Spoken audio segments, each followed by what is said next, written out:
Detasemen Jala Mangkara atau disingkat Denjaka, adalah pasukan khusus milik TNI AL yang memiliki kemampuan mumpuni dalam berbagai atraksi di luar negeri. Denjaka kerap membuat gentar pasukan-pasukan khusus lainnya termasuk Navy SEAL dari Amerika Serikat AS. Berikut deretan kehebatan Denjaka yang tak diketahui banyak kalangan.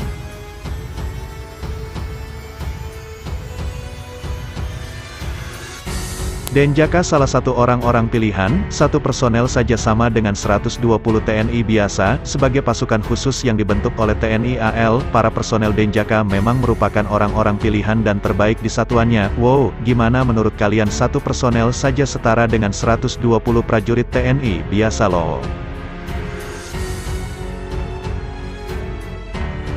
Para personel Denjaka berasal dari personel terbaik yang semula sudah bertugas di Satuan Pasukan Khusus TNI AL, yakni Komando Pasukan Katak atau disingkat Kopaska, dan Intai Amfibi Marinir atau disingkat TAIFIB.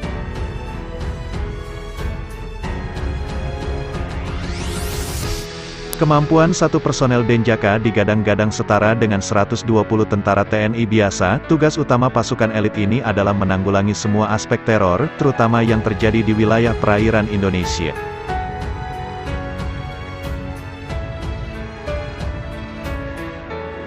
Menjadi prajurit Denjaka wajib ber-IQ tinggi. Selain punya ketahanan fisik yang luar biasa, prajurit Denjaka harus benar-benar memiliki IQ tinggi. Bahkan, disebut-sebut dari ratusan prajurit yang mengikuti seleksi di Kawah Chandra di Muka, Situbondo, cuma sedikit yang memenuhi kualifikasi.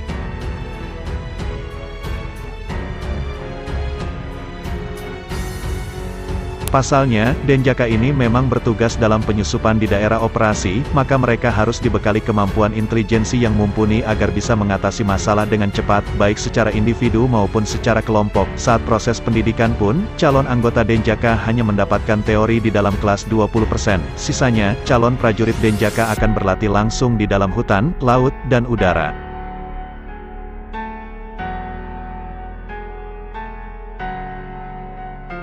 Latihan keras dan mengancam nyawa saat berlatih di laut, calon prajurit Denjaka ini harus bisa mengatasi terpaan ombak yang biasanya menghanyutkan perahu para nelayan dalam kondisi kaki dan tangan terikat. Latihannya biasa dilakukan di Laut Banyuwangi. Mereka harus bertahan sekaligus menyelamatkan diri sendiri dan anggota lainnya. Selain itu, mereka juga dilatih untuk bisa bertahan hidup di hutan belantara. Jangan membayangkan calon anggota Denjaka ini membawa perbekalan yang cukup. Pasalnya mereka hanya membawa garam saja. Mereka pun benar-benar harus mencari sendiri di dalam hutan untuk keperluan air minumnya.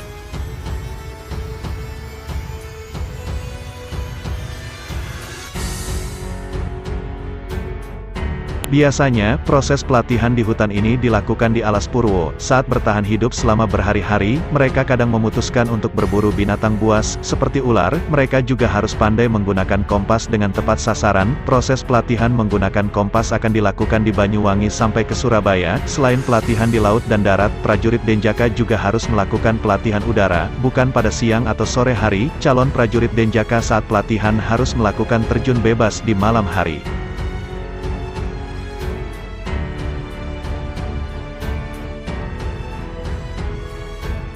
Dibekali ilmu kejiwaan dan analisa situasi khusus. Selain penguasaan ilmu bertempur, Denjaka juga dibekali ilmu kejiwaan dan analisa situasi khusus. Sebelum melancarkan serangan, biasanya diajukan tim pendahulu yang bertindak sebagai negosiator dengan teroris. Di samping agar tahu apa yang dituntut dari negosiasi, dapat juga diukur waktu yang cukup lama agar unit serbu sempat menyiapkan diri sebaik mungkin.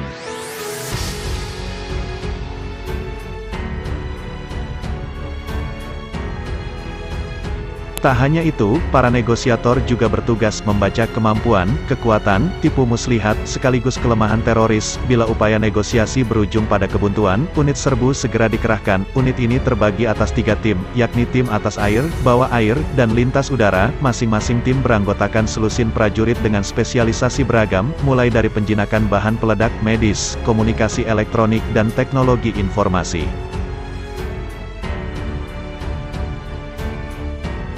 Ada banyak sandi yang dipakai dalam operasi Denjaka. Isyarat operasi bisa disandikan dengan kilat, penundaan dengan mendung, dilanjutkan dengan cerah.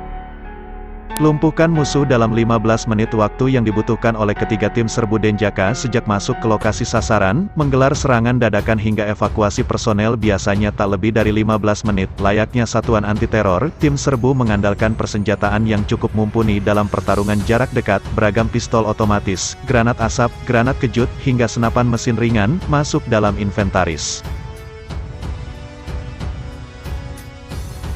Misalnya, pistol otomatis Sig Sauer P226, P228 kaliber 9 mm.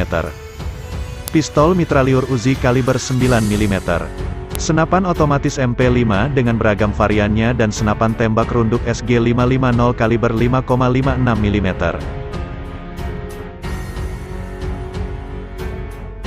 Tim serbu juga memanfaatkan sejumlah peralatan pendukung, daftarnya cukup standar yakni, perahu karet bermotor, peralatan selam lengkap, peralatan para lengkap, komunikasi elektronik, senter kedap air, navigasi GPS serta pengendus malam NVG.